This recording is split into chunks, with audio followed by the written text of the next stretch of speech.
globe. Tonight, you will hear a reading from 4 Vine Leaves Press authors. Each of us will share an excerpt from our soon-to-be published books.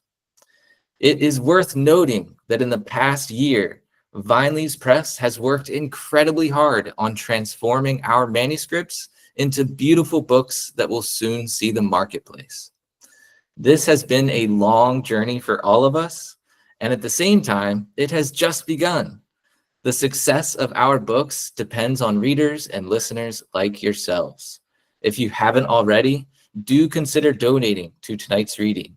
Donations will help our publisher continue to print beautiful books and thought-provoking stories like the ones you will hear tonight. After each author reads his or her excerpt, he or she will take 1, maybe 2 questions specific to that author and his or her book. After all 4 authors have read, we will take 3 to 4 general questions from the audience. Without further ado, let's hear from our authors. First up, we have Andrew Verlaine, author of Stigma Play. Andrew is an author focused on speculative, satirical, transgressive fiction. He was born and raised in Dublin, Ireland, where he lives and works. Andrew's fiction has appeared in Carta magazine, and he has published nonfiction in The Psychologist and The Irish Independent. Stigma Play was a runner-up in Novel Fair at the Irish Writers' Center. It is his debut novel. Andrew, take it away. Thanks very much for your kind introduction, Raphael. So yes, I'll be reading from my novel, Stigma Play. So Jessica Bell, who's one of the head honchos at Vine Leaves Press, has done a great job on the cover, I think. And yeah, it is a novel, but I do play around with form somewhat in this book, as it is a somewhat transgressive book, so it's not a novel for everyone, but as this is kind of a mixed group of authors with various work, I thought I'd do a relatively quieter scene.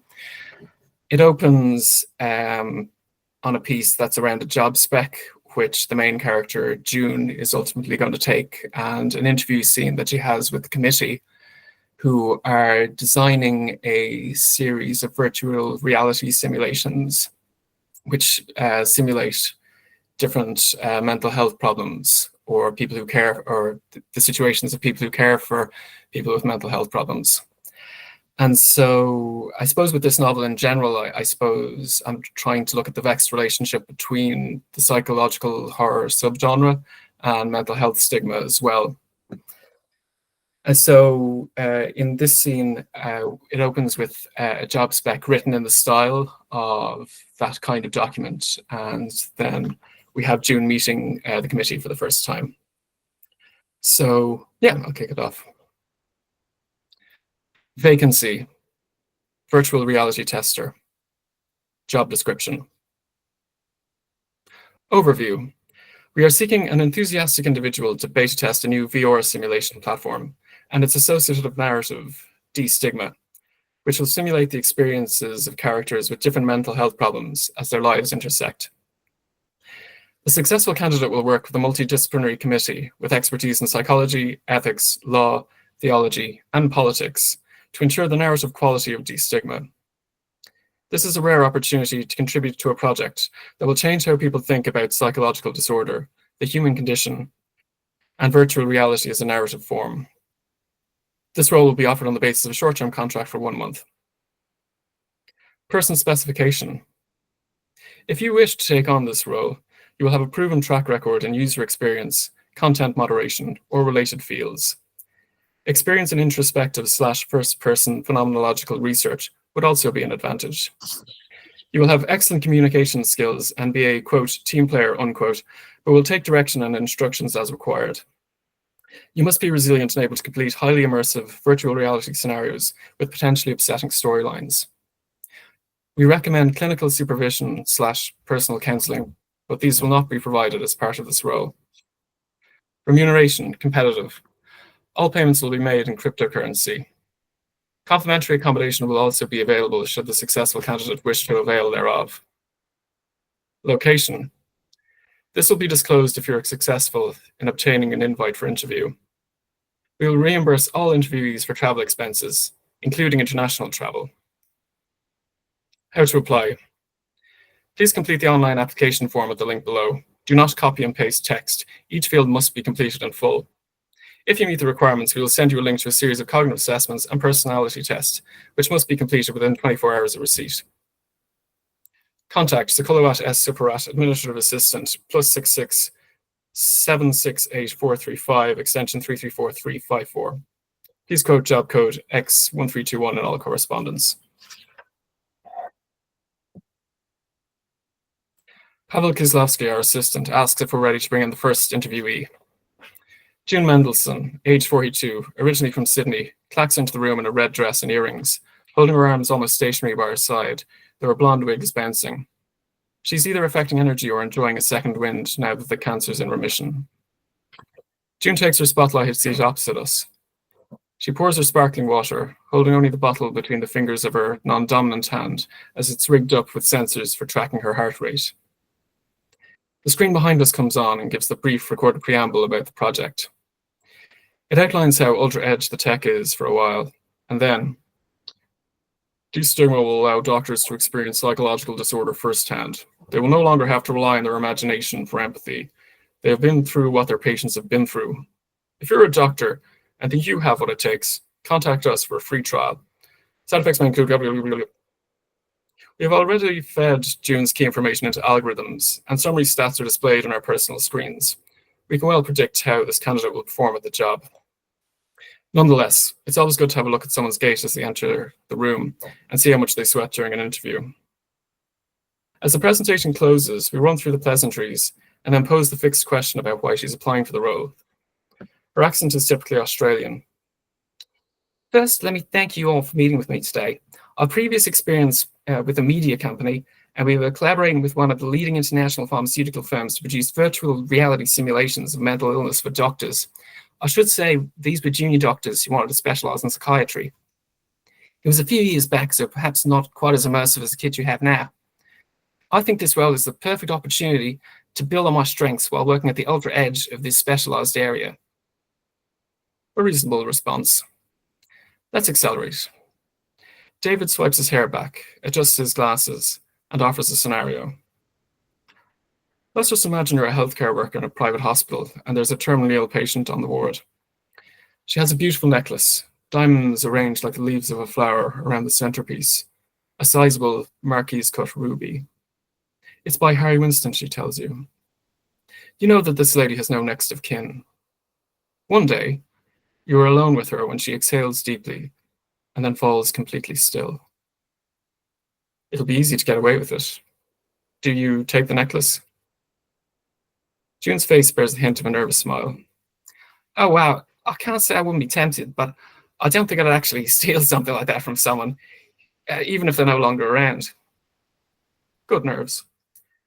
I mean, I guess your narratives are kind of going to allow people to live out these types of scenarios vicariously. It sounds like fun. Okay, I'll leave it there. Thanks.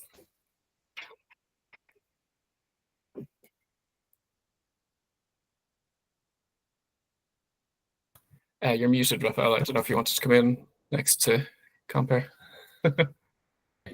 There we go. Sorry about that. Any No problem. questions for Andrew about his novel, his excerpt?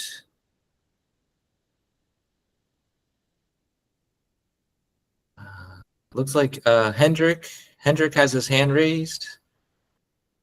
Can we unmute Hendrik? Can we unmute Hendrik?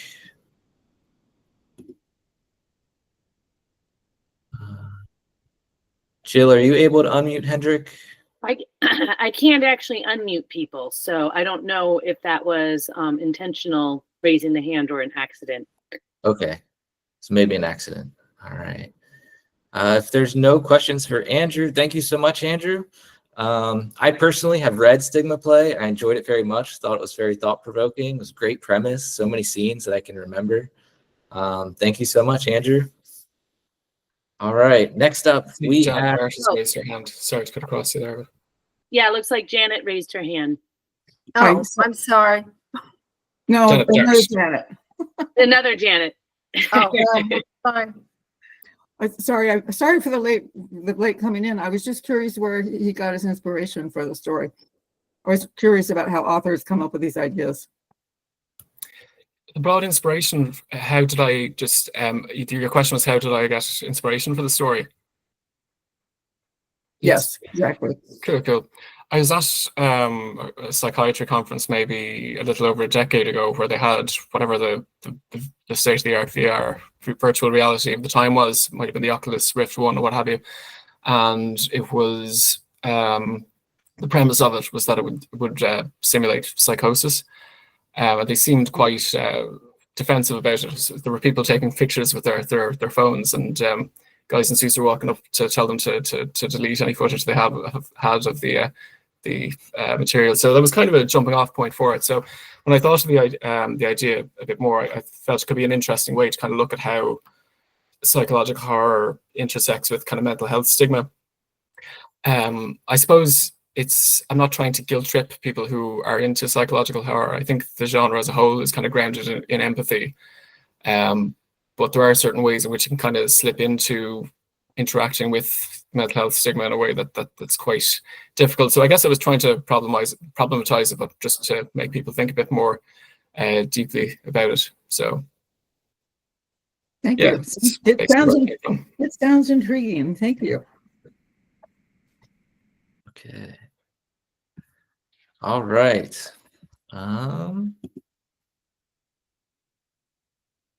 So next up, thank you again, Andrew. Next up, we have Janet Clare, author of True Home. Janet has had short stories and essays published online and anthologized. Her novel, Time is the Longest Distance, was published in 2018.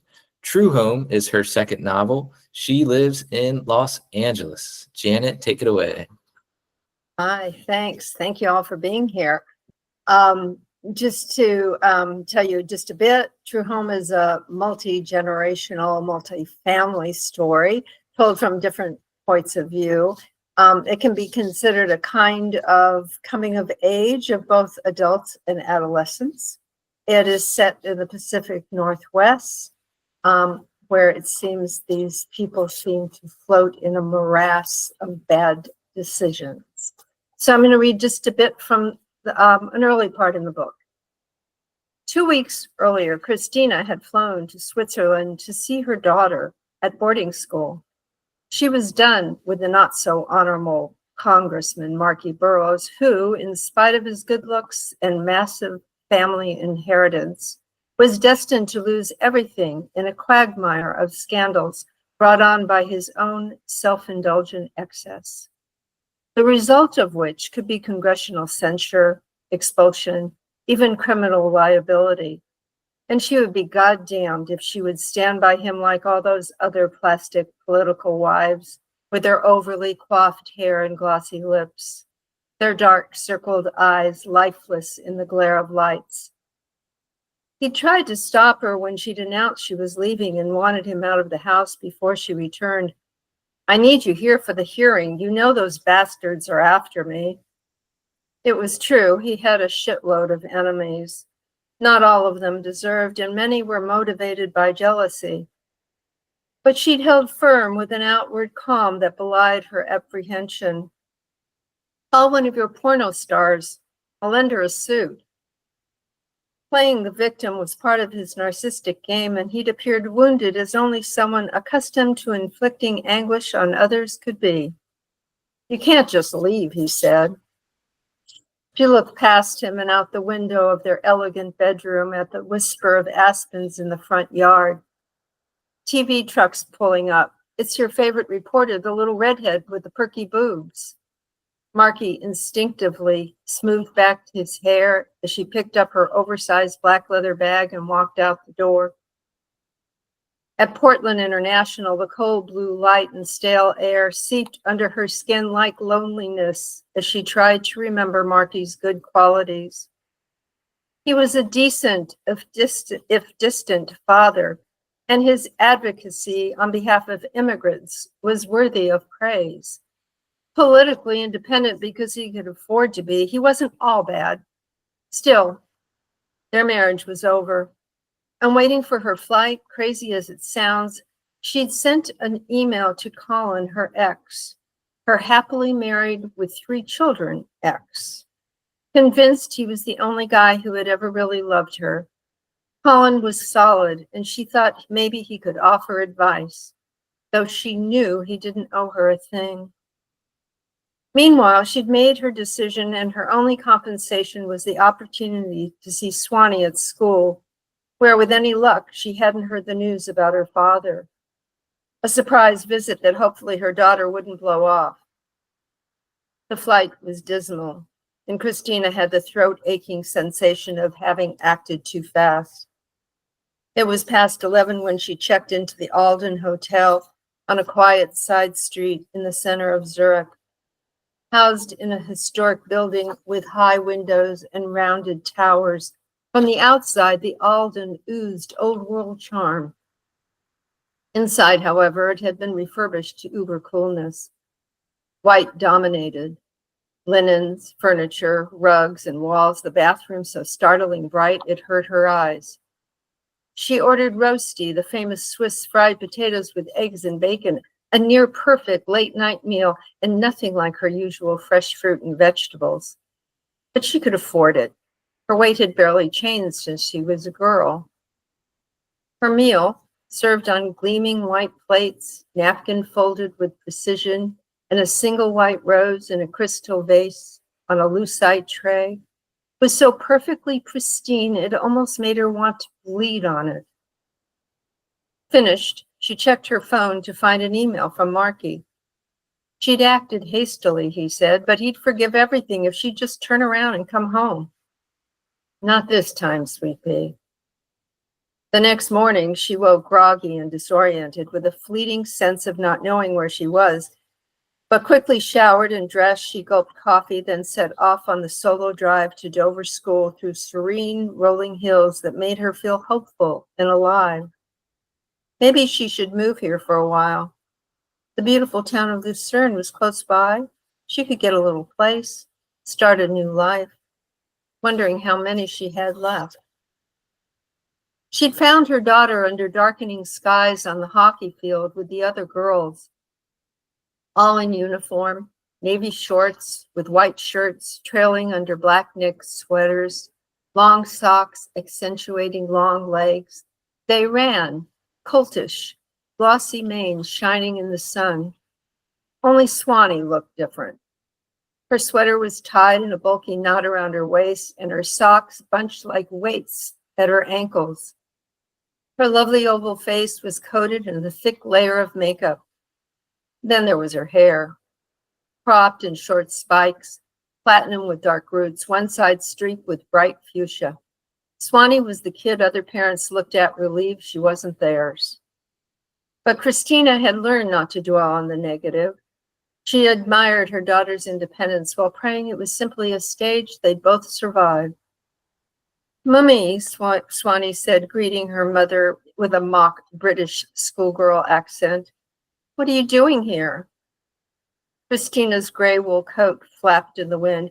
Can't I make an impromptu visit to see my one and only daughter? Swanee gave her a peck on the cheek, imprinting a dab of forever pink lipstick. What's up? There was no pretending. Christina's regular visits were holidays when Swanee wasn't coming home or at the end of term, but she ignored the question and smiled brightly. I thought we'd have lunch. Swanee took a step back. I have French class. Afterward, then, I'll check it with the office. Swanee started across the field, calling out over her shoulder. Sure smells like the we're getting a divorce visit. Christina's face fell. It sure did. She'd chosen a quiet place for lunch in the tiny village. White lace curtains drawn back at the windows, wood tables, blue crockery, and peonies the color of her daughter's hair. Outside, crystalline flurries swirled like a snow globe, lightly shaken. Swanee had changed into black tights, black oversized sweater, black boots, and a black coat. Her eyes were rimmed in kohl, her lips layered in shiny pink, her face thick with a fresh coat of foundation. She was 15 and looked 25. She spread her napkin on her lap and thanked the waiter as he filled their water glasses. Her daughter might appear counterculture, but her manners were impeccable. I bought you something, Christina said, taking a box from the shopping bag at her feet. I don't need anything, Swanee said. I couldn't resist. Go ahead, open it. Swanee took out a pale blue cashmere sweater. She ran her fingers over the soft wool. It's very pretty. I'm so glad you think so. Try it on. Not here, said the girl with fuchsia hair who didn't want to attract attention. Go on, Christina said. I want to see how it brings out your eyes. Swanee's eyes were pale turquoise, and with her naturally dark hair and fair skin, she was a stunner in spite of herself. The most strikingly beautiful child Christina had ever seen, she was often brought to tears at the memory of cradling her infant daughter in her arms. How inadequate she'd felt, overwhelmed to think that she, of all people, had produced this wondrous being. Nothing in Christina's background had prepared her for the task of raising a child. Swanee pulled the sweater over her head, her spiked hair crackling with static. Fabulous. Christina opened the menu. Now what shall we eat? I'm ravenous. The waiter, a Nordic Hulk, took their order. Salad for Christina, a burger and fries for Swanee, who slouched further in her chair and stared at her mother. You want to tell me now? Christina, cornered, knew from the moment she'd stepped off the plane that she'd have to explain the situation to her daughter. She lowered her voice. Your father's done some things that may put his congressional seat in jeopardy, and you've left him. Christina nodded. I'm sorry. Their food arrived. Where will I go? Swanee took a big bite of her burger, her appetite apparently undiminished by the news. She didn't question what her father had done, nor did she probe for details, and Christina realized that kids really only cared about how their parents' decisions affected them. Nothing will change for you, Christina said, wishing she could cradle her daughter again. You'll stay right here in school. I'll visit like I usually do. And when I come home, I haven't worked everything out. Truth was, she hadn't worked anything out. Of course, you'll see us both. Swanee's lips curled in a sulky sneer. I don't want to see him. Across the room, a waiter lost his grip and a tray full of dishes crashed to the stone floor. Startled by the noise and her daughter's response, Christina recognized that a European boarding school was no longer provided the isolation of the past, and Swanee hadn't been totally sheltered from the news. He's still your father. She pushed her salad around her plate as waiters scrambled to pick up shards of pottery and glass. I don't care, Swanee said. I want to live with you. You don't have to choose, sweetheart. Christina, gratified at being chosen, reached across the table but failed to grasp her daughter's hand. Swanee sighed with moody teenage boredom. But I already have. Thank you. Thanks all. Thank you so much, Janet. I love your writing style and I love your reading voice. You have such a great reading voice. Oh, thank you. That's a shock. Does anyone have a question for Janet about her book or her writing process or anything like that?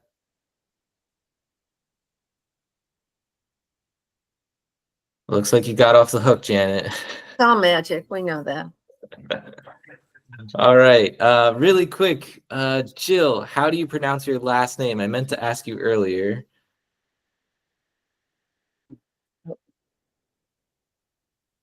Say it one more time. Sorry, I was having a hard time unmuting. Chafin. Chafin, that's what I thought. I just wanted to Yeah. make sure. Okay. Thank you. Well, again, thank you so much, Janet. Your prose is so lovely. Next up, we have Jill Amber Chafin, author of Shaken. Jill holds an advanced diploma in creative writing from the New Zealand Institute of Skills and Technology and a Bachelor of Arts from the University of North Carolina at Chapel Hill. Her short form prose has won several awards and appeared in various literary publications. She lives with her husband and 2 children in Chapel Hill, North Carolina, where she works as a freelance writer, editor, and circus arts teacher. While Shaken is her debut novel, it's not actually the first novel she's written. Okay, Jill, take it away. All right, thanks. Thank you, Raphael. So, Shaken comes out March 18th, and I debated about which chapter to read, and went back and forth, and I decided to start with chapter 1. It is a little bit shocking, so just be prepared to be shaken. All right, chapter 1, Sally. Day 1, Friday, September 7th. Sally knew she wasn't supposed to shake a baby. She saw the message everywhere, on pamphlets, brochures, in baby books, on posters prominently displayed at the doctor's office. Who could miss it? This was a problem for social services. They'd come and take Morgan away. They'd tell her she was a bad mother. But you'd see doting fathers playfully tossing their babies around, flipping them over their shoulders, swinging them in circles around and around, the babies dizzy with glee. That was no crime. Even Charles played rough with Morgan. He'd saunter down the hall, holding Morgan upside down by his ankles, letting him swing like a pendulum. Where'd Morgie go? Have you seen him? While Morgan exploded into a fit of giggles. As she crossed the line, Morgan lay in his crib now, curled on his side, snug in his Winnie the Pooh sleep sack, his thumb resting between lax lips, fast asleep, although his breathing sounded labored. Didn't it? Was that a sign? Or could he just be congested? She wanted to shake him awake, to make sure he was all right, to make him laugh. But maybe it was too late. Maybe she caused damage, brain damage, like she read in the newspaper the other day, that dad who attacked his toddler with a baseball bat. She couldn't understand how any parent could do that, how anyone could hurt their baby. And yet, here lay little Morgan, her sweet boy, in pain. She knew he was hurting. It had started with another screaming fit, Morgan wailing nonstop for no apparent reason. She tried everything. She gave him his favorite ball, his Elmo. She turned on Wheels on the Bus and sang along. She squatted and quacked like a duck, jumped like a wild chimpanzee, crawled on all fours, and barked like a dog. He stared at her and continued to howl for hours. Then she snapped. "Shut up!" He paused, taking in a sharp inhale, his face red and splotchy and dripping with tears. Then he tilted his head back, opened his mouth wide, and let loose another ear-splitting shriek. "Stop, stop, stop!" Sally repeated, her voice rising higher and higher. She needed him to be quiet for just 1 second. She'd only gotten around 3 hours of sleep last night. Head buzzing, she furiously rubbed her eyes, trying to think straight. The cat meowed and pawed and licked at the dirty stack of dishes. The washing machine whirled and clanked from down the hall. A cockroach scuttled across the carpet. The TV blasted If You're Happy and You Know It. Her phone rang and vibrated like it was having a seizure on the counter.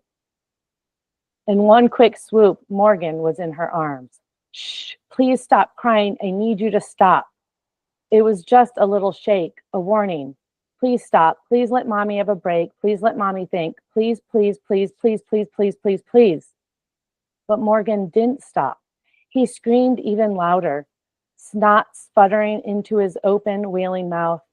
Her heart pounded, sweat pooled under her arms, her legs weakened.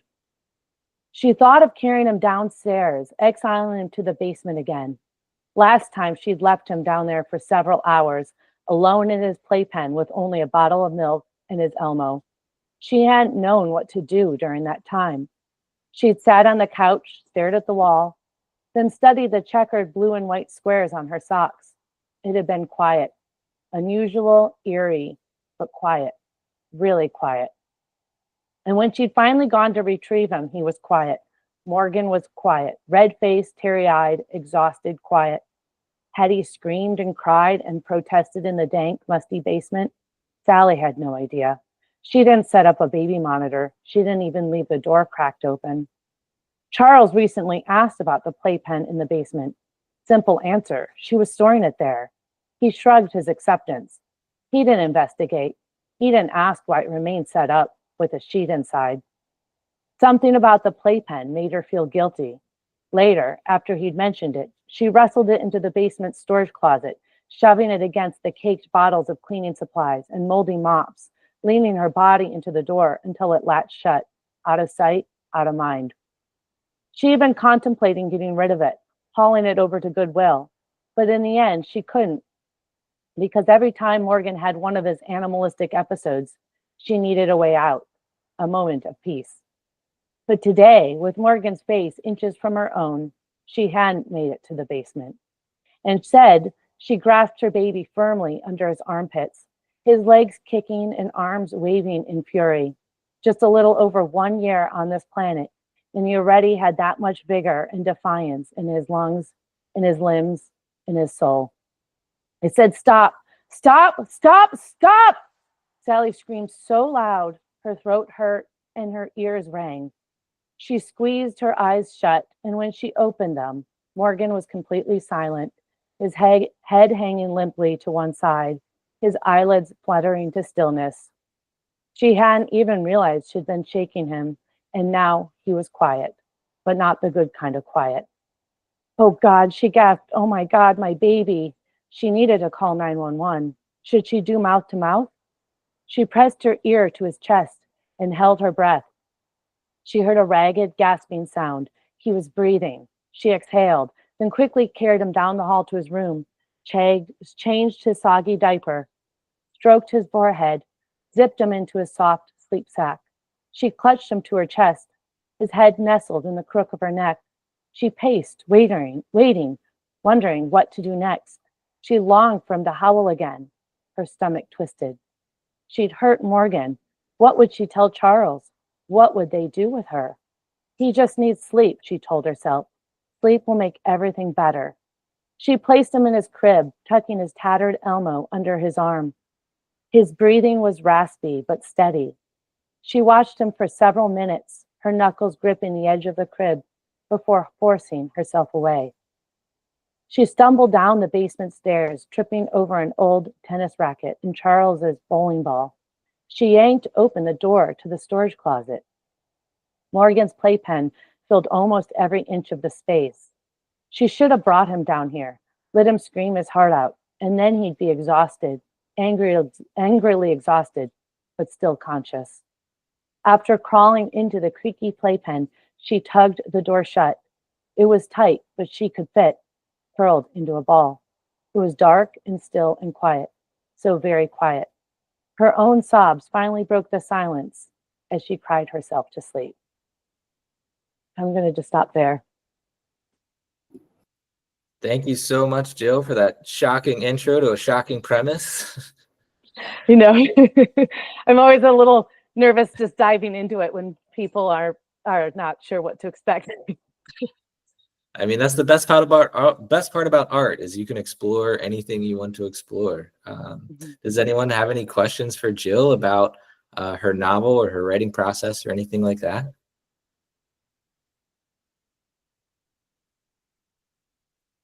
All right, Jill, looks like you might be off the hook.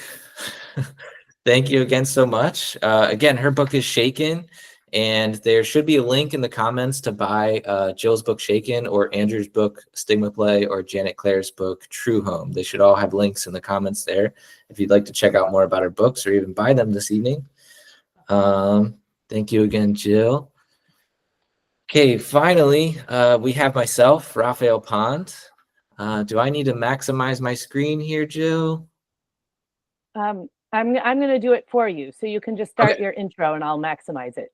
Perfect. Thank you so much. So again, my name is Raphael Pond. I'm the author of Bell Tower. I earned a degree in professional writing at York College of Pennsylvania.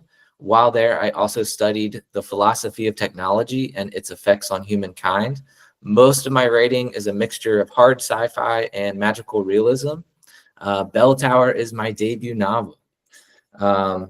So Bell Tower is set in the near future, where a social media company has a new technology that is deliberately rotting people's brains for profit. I know that's hard to imagine, but try to imagine it if you can. The main character, Sasha, is a meditation teacher. Sasha has 3 meditations that he uses to turn people away from these addictive tech devices. One of the meditations is called the Maxis meditation, which helps you maximize your potential.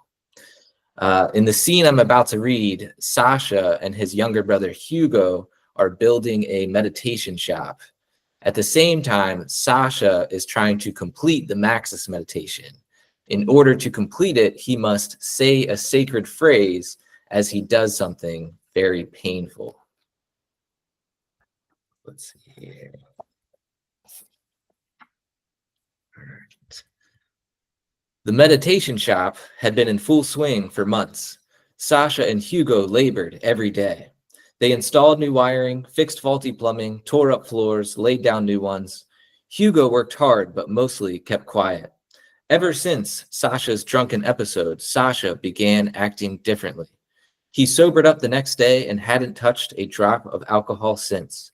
In fact, he didn't let any toxins touch his body. He ate hearty, healthy meals. He worked out vigorously every day. He strived for strength, speed, and agility. Fitness and health became paramount to his meditations, and his meditations had gotten longer, more intense. It seemed like Sasha was ramping up towards something. One day, Hugo entered the shop. He walked to the back room where he found Sasha. Sasha wore nothing but his briefs. "What are you doing?" "Hugo, I need you to do me a favor." "What favor?" Sasha held out a hose. "I tampered with the water regulators in the basement. This water is cold, ice cold." "I don't understand." Sasha pointed. "I'm going to stand over there with my hands above my head. I'm going to hold on to the pull-up bar. I need you to spray my entire body for exactly 5 minutes." Hugo's stomach dropped. No way. He dashed for the front door. Sasha quickly caught up. He seized Hugo's arms and pinned him against the wall. "I don't want to. You have to." "No." Sasha growled at his brother. "Hugo, listen. It's the Maxis meditation. I think I have it figured out. But I need you to spray me with cold water, just like Dad did." "Why do you want to relive that?" "Because it worked.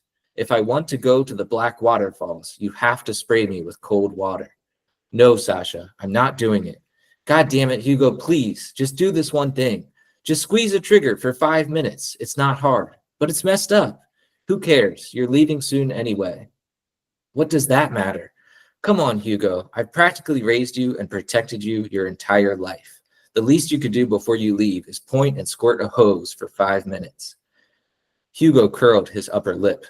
"You're turning into your father." "What?" "Yeah, a psycho." Sasha pushed away from Hugo. "You have no idea. You hardly know anything." Sasha pointed. "Now pick up that hose or I won't give you your half of the jewels." "What?" "Yeah, I dug them up and buried them somewhere else." "Damn you, Sasha. Damn you to hell." Hugo stormed to the rear room. He snatched up the hose and pointed at the brick wall. "Let's get this over with." Sasha smiled. He set up a timer for 5 minutes. Then he stood under the pull-up bar. He reached up and squeezed the cold metal. "Okay, I'm ready." Hugo hit the timer. He lifted the nozzle. Then he blasted Sasha with dangerously cold water. Sasha tensed his whole body. He locked his bones in place. 1 minute passed. Sasha pushed through the initial shock. He focused on his breathing. He whispered, "I will myself with all my might. I squeeze the dark and out comes light." 2 minutes passed. Hugo squeezed the nozzle. He sprayed his brother out of anger, out of violence, out of fear. 3 minutes passed. Sasha put his mind in every square inch of his body. He embraced the cold. He embraced the pain. He whispered, "I will myself with all my might. I squeeze the dark and out comes light." 4 minutes passed. The temperature of the entire room began to drop. Hugo stared through the white cone of water. He saw Sasha's face, his closed eyes. Sasha whispered, "I will myself with all my might. I squeeze the dark and out comes light." Hugo remembered that day in the basement, the day his father sprayed Sasha, the day Sasha disappeared. Hugo couldn't do it. He couldn't relive that day. He dropped the hose. The water stopped spraying. Sasha opened his eyes. "Why did you stop?" I can't do this. Hugo rushed towards the door. He threw it open and left the shop. He ran down the street away from his brother. Sasha stepped outside. He stood on the sidewalk, barefoot and mostly naked. He was dripping wet and trembling from the cold. He screamed after his brother. I was so close, Hugo. That was the closest I've ever been. But you stopped. Why did you stop? Nearby pedestrians glared in shock.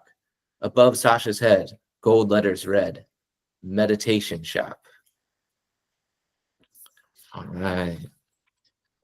So if anyone have any questions about Bell Tower or anything like that? Okay, let's just open it up. Does anyone have any just general questions for any of the 4 authors you've heard from tonight? Jill, Janet, Andrew, or myself. It could be about our writing process. It could be about the publication process. Any questions at all? You could ask me, or it's open to any author.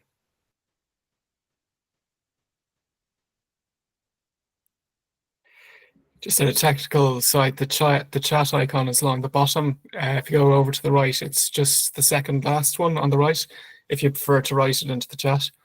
Or there should be an icon to unmute yourself, just kind of more towards the left along the bottom of the screen. And okay. I think Lloyd was physically raising his hand. Hello, can you hear me? Yes. Yes. I already put my comment in the chat in regard to Janet's reading of the audio book. I think if no one has been chosen to do that already, she should do it. I agree. Wow. Highly unlikely. There will be an audiobook. Lily, do you want to go ahead? Yeah. Hey, Jill, I was curious, I mean, I've read your other book, but I hadn't read Shaken, and it's pretty gripping. And I kind of wanted to know where that idea came from. Yeah, no, and actually I had the idea when it was about 17 years ago. So I was in my 20s and way before I had children myself, and was at a doctor's appointment, and there was a poster on the wall that said never shake a baby. It was a shaken baby syndrome poster.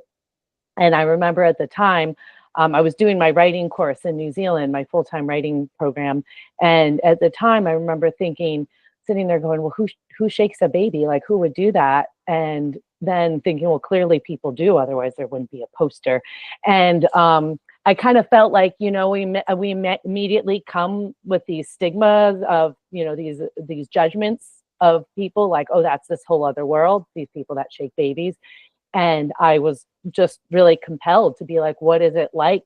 What would it be like for a mother to snap and lose it and not only hurt her baby, but then figure out what you're supposed to do afterwards? Because nobody talks about it. Nobody says, like, if you've hurt your baby, do this, And so I wrote that chapter 17 years ago, that first chapter, which and then I wrote some more on it. And, back then I just kind of jumped from project to project. So I set it aside because I was actually working on another novel at the time. But that first chapter is still pretty much the same as when I wrote it 17 years ago. It hasn't been edited that much how I wrote it back then.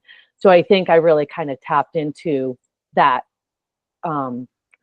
shocking moment all those years ago. And then, basically the premise of the book follows, what does Sally do next? The babysitter comes later that night. The incident ends up getting blamed on the babysitter. And it's sort of like the psychological aftermath as opposed to a who did it, since the reader knows who did it, but more of what would happen in that situation if somebody made that mistake, as far as trying to cover it up or coming forward or blaming it on somebody. But yeah, the spark of the idea just came from that poster all those years ago. Nice. Great answer to a great question. Anybody else have any other questions? This is your chance. 4 real life authors right here.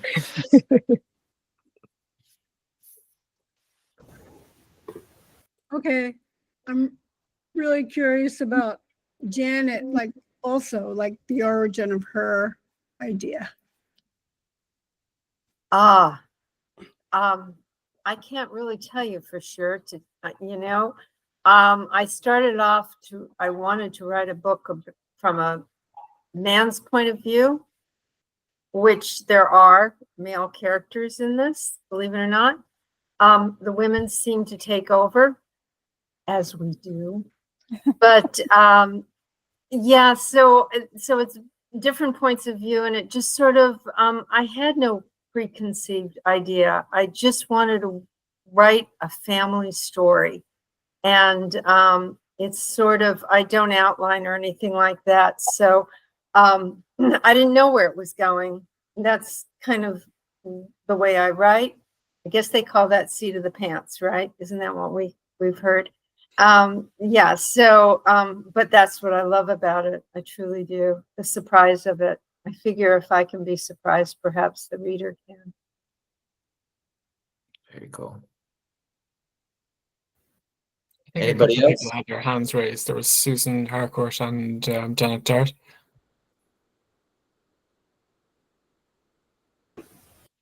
You go first, Janet.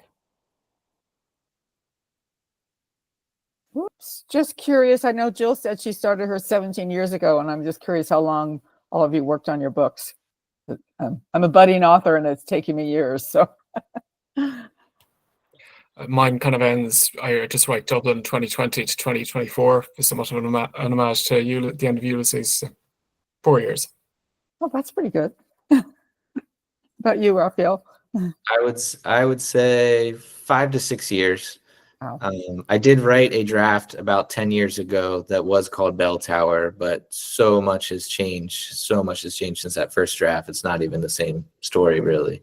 But the latest draft, I would say, because I was a teacher, so I would really only work on it in the summers. So about 5 summers or so. Jill, how about you, Janet? This book was actually going to be the third book somehow. So I started quite a while ago, and then the third book or the second book, which is now going to be the third book, kind of got very convoluted, and I got lost. And so I returned to this, and it changed a lot. So I don't know that there's ever anything new. It's just stuff that's been there. And so I guess because sometimes you don't want to give up on something. So if you can, you go back. And so I can't say exactly how long it's been. Forever. It's That would be interesting. about it. Forever.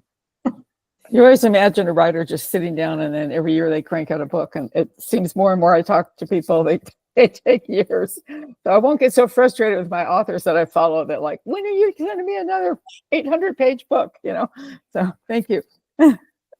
There are some really excellent writers who manage to do maybe not once a year, but certainly every 2 to 3 years, which is amazing, Yeah, and that's true. good books. Yeah. Thank you. Let's see.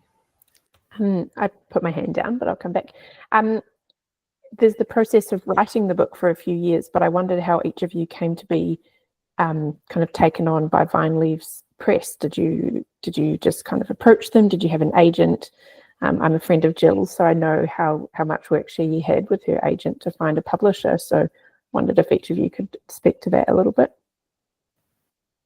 Well, for me, it was the querying process. So as a debut author, if you don't have any books out yet, or you don't have an agent or anything, you basically have to send out a query letter or like an intro or cover letter and some sample chapters.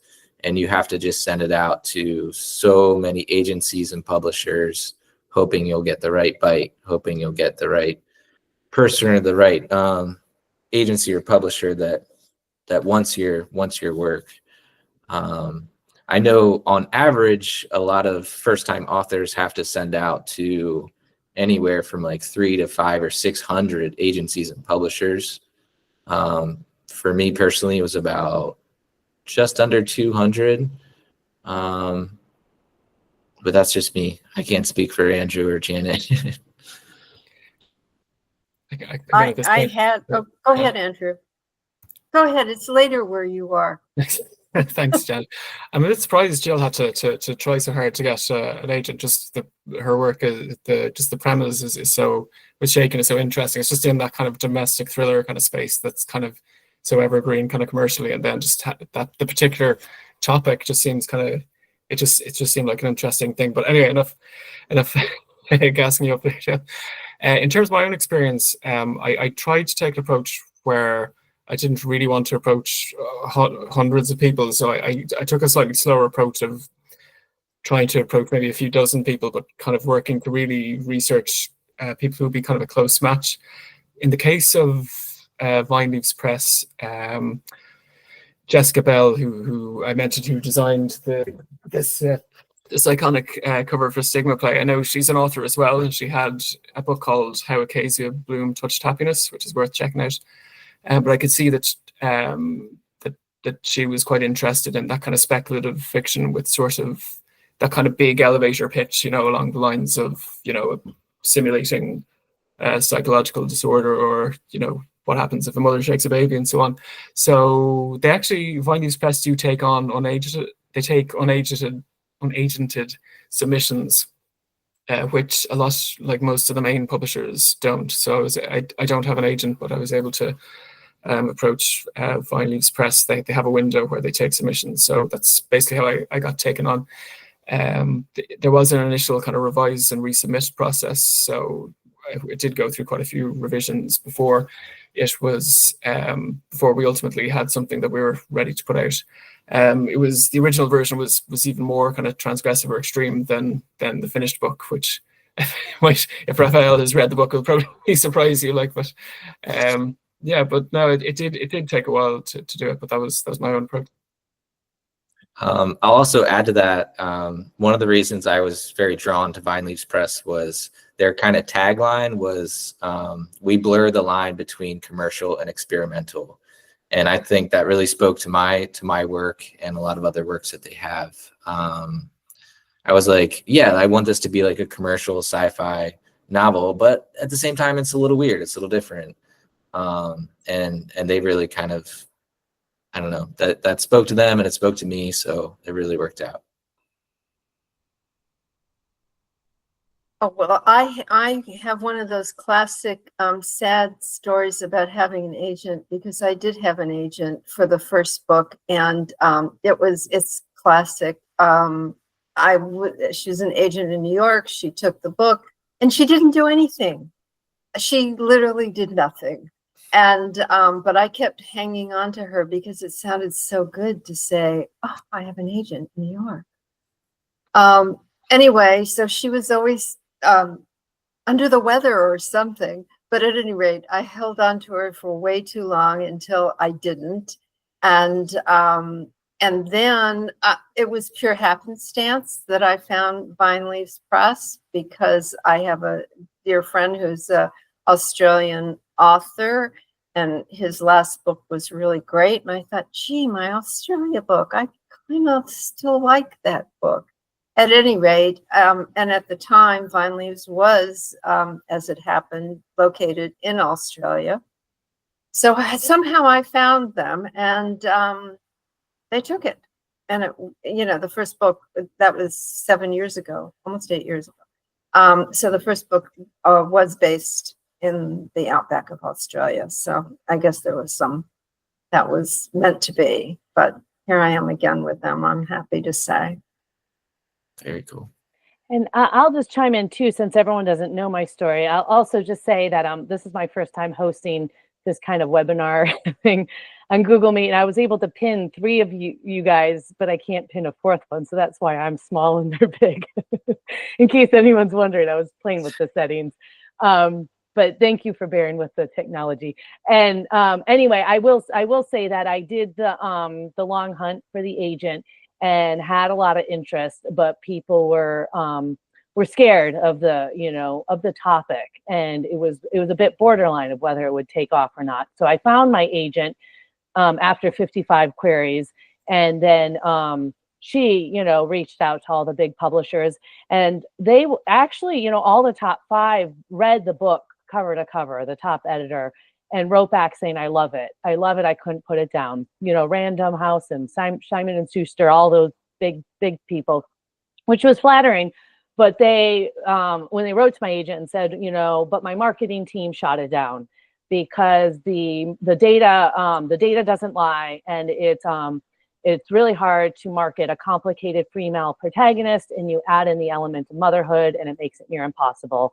So these editors said, I unfortunately have to decline, but let me know when it comes out. I want to buy a copy for myself. So, it was really close. And so my agent, after a while of trying that in a few small presses that she knew about, my agent suggested that we put it on the shelf and I move on to something else. Because I'd written a novel before and I'd had other novels in the works. So she's like, let's try something else. So I was a bit heartbroken because I really, put a lot of time and work into this novel and was excited to see it take off. So I wrote this heartbroken post on Twitter back in the day when Twitter was more active, and with some crying emojis, said, we've decided to put it on the shelf and onward and upward or whatever. I just wrote it really quick. And it was like my one Twitter post that literally went viral. It was like 40,000 views. It was comments galore. I mean, all these people saying self-publish, do this, do that, hire your agent, get a new agent, do this. It was just everybody was commenting. And in all that buzz, Jessica Bell from Vine Leaves Press commented herself and said, if you want, I would love to see the manuscript. And, I'm the publisher of a small press. So send it my way if you want. So I said, sure. And, but, I still had my agent. So my agent sent it, and, and they Vine Leaves Press got back to me in a week, and they were like, okay, it was crazy that those big publishers didn't take it. We feel like we won the lottery. So please come with us. And, my agent was a bit hesitant because she'd never heard of them before. She's like, I don't know anything about their track record or whatnot. So, I reached out to some people and actually found an author friend who had a friend who'd published with them and talked to them and, did some research and convinced my agent, like, let's just go for it because it's going to be better than the book just sitting on the shelf collecting dust. So Jessica and I have had this talk every once in a while that we're like, well, we'll show those big publishers, they'll be kicking themselves that they didn't, that they passed up this chance. But I mean, in the end, it's really great working with a small press because they really care about you. There's a sense of, family with the other authors and everybody supporting each other. It doesn't feel like you're just a number or that they're going to drop you if you don't make adequate sales, like what Raphael said, like, they blur the line between traditional and experimental. And I feel that while a lot of the publishers were scared about the complicated female protagonist, Jessica was just like, yeah, let's bring it on. Let's do this. So it felt like it ended up in the right place, all just because of that one Twitter post. So yeah. Awesome. Great, thank you. It's really interesting. All 4 of you have quite different stories of how you've come to this point. I think there's one more question there in the chat as well. I think we're just at the hour. If we have a few minutes to answer, Jason is saying hello from NZ, New Zealand, I presume. How do you find the time to write? How do you find that? Like I said, I was an English teacher for 6 years, and I would mainly work in the summers. Nowadays, I just have to get up super, super early to try to bang it out before work. I'm a personal trainer by day now, and yeah, usually get up around 5 or 6 if I can to work on writing stuff for at least 2 hours, and then just continue on with my regular part of the day. Early morning for me is always the best. I can't, like, late afternoon or evening just doesn't happen. Yeah, I just work a 9-to-5 job. It's just writing is my main hobby. That's about it. Do you want to go, Janet? I'm just not happy if I'm not writing. something. It feels like I need to do it, so I do. So it's not never late at night, that's for sure. But anytime, as long as I spend the time, whatever it is, it works for me. I find mornings as well. I mean, I have 2 kids, so life is pretty nonstop. But I actually run an online group called Writing in Jammies, and there's 3 mornings a week that we meet online, and several people here, Wanda and Lily and Janet Dart. I think Diana was on here at some point too, are all my Writing in Jammies crew. And we literally like wake up early in the morning in our jammies and get on a video call and chat for a bit, and then write for about an hour and a half, and then talk about what we're working on. So that really helps with accountability. And then I also do some writing retreats where I'll go away for a weekend. Over Thanksgiving break, I went away for a whole week with several writing friends to the Weymouth Center here in North Carolina to do a writing retreat, which was really fantastic. But I will say I finished Shaken during the pandemic, when we were all stuck at home and my kids were 2 and 3 years old. And I literally just squeezed it in every chance I could. And it was amazing without having birthday parties and doctor's appointments and events to go to. There was just all this time. And so, I remember that year at the end of 2020, that year for New Year's Eve and New Year's Day, we had no party to go. So my husband was off. I literally wrote from 9 to 5. Both those days. So I've just kind of like learned to grab opportunity when it can. But if I don't schedule it on the calendar, I feel like it never happens. I have to kind of treat it as a commitment, just as I put an appointment, a doctor's appointment on the calendar. I put my writing time on my calendar to make it happen. And that helps. I see Lily's raised her hand. Didn't you have to give your agent your manuscript on Labor Day or something? Oh no, I sent it to her. It was the day. Yeah, it was the day. It was Labor Day morning that her assistant had. I had sent like the first 3 chapters or whatever to my agent querying a week before, and it was the U.S. Labor Day holiday that Monday morning at like 8 a.m. Her assistant said, she wants to read the full manuscript. And I was getting ready with the kids to go to the pool and stuff like that. And I was like, well, it's Labor Day. And there was like one thing I wanted to change with the chapter headings. I can be kind of OCD about some of my formatting. And I was like, oh, I got to do that before I send it to her. So I'll do it later tonight because it's Labor Day. She's not going to read it on Labor Day. And then all of a sudden it was 10 o'clock and I, got kids running around and everything. And I checked my email again and the agent herself said, where is it? I'm planning to read it today. And I was like, oh my gosh, she's going to read it today. So I quickly went ahead and got it all ready. And she literally read it just on that Labor Day all in one day and wrote to me at 11 o'clock that night. So it was, just kind of amazing how things can just happen at any time. Yeah, and how you got to jump on it, right? Mm-hmm. You're really good at it. So. All right, folks, looks like we're coming up on 5:05. Any last questions for us? Just to say, I posted the link again if for any donations people want to make to Divine Express in the chat there. So. I just wanted to ask Andrew, does your day job tie into what you wrote at all? Andrew Verlaine isn't my real name. I try to keep my work life a bit separate, but I have previously worked in psychological research at a number of different universities and as a social care worker. Also, I work in a different day job now. It's more administrative stuff. But I mean, a lot of the book is really more than anything, it's influenced. It's a metafictional work, so more than anything, it's influenced by other stories that I've seen or representations of mental illness in like horror fiction. More so than my own professional background. So okay, interesting. I just wanted to say thank you because I've never attended one of these before, and now I'm like hooked on it. Every time I find out about one, I'm gonna go to it. So really, I think we have are there 2 more coming up? You Yeah, I guys, saw something about that. Yeah, it's really There were two interesting. other. There was one previously. There's one on Monday. That's right at 5 p.m. EST. Yeah, I must have signed up for that one too because I got a reminder about it. So thank you. Thank you for taking the time to do it and introducing yourselves. It's really excited to read your books. Yeah. So yeah. So like we were saying, like Findings Press do kind of require some donations to keep the lights on. So if you can donate like $10 or $5, whatever you can afford. Like if it's 10 cents, then the evening is our present to you.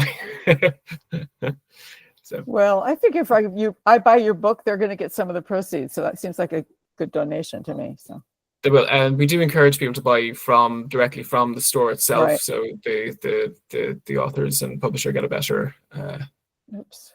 cut from that. Yeah. So All right, I'm going to buy one right now. Oops. I get the right button. I've heard 3 buttons, the wrong buttons. Okay. I'll start. thank you everybody for coming. It was really, really great to see such a great turnout for a Saturday night. Well, Saturday here. Some of my family lives in New Zealand, so it's Sunday there for them. very good. Thank you, everyone. I'll Thank you jump so off much. here, so, and yeah, enjoy the rest of your days, your weekend. All right. Take care, everyone. Thanks for joining. All right, see you guys.